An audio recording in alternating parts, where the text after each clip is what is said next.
Hi, in this video I'm going to show you how to convert Word document to Excel spreadsheet. Converting a Word file to Excel helps organize and analyze data more efficiently, especially when working with tables, calculations or large data sets. So let's start the video. Open your Microsoft Word document that you want to convert into Excel sheet. So this is our Word file containing sample employee data. First, we will convert this Word document into a plain text file and then import data from that text file into Excel. Now click on the File tab in the Word ribbon and then click on Save As. Here click on Browse button. Under Save As Type drop-down menu, select Plain Text.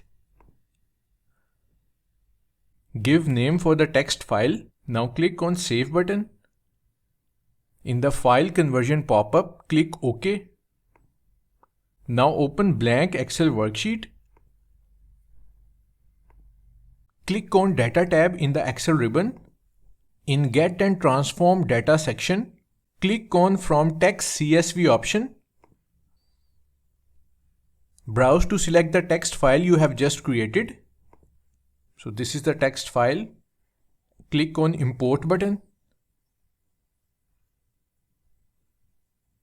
Here you can specify whether your data is separated by commas, tabs or spaces.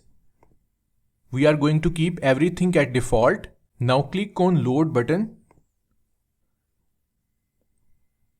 And just like that, Excel will bring in all your data. You can then clean it up or format it as needed. So that's how to convert Word document to Excel spreadsheet. Thanks for watching.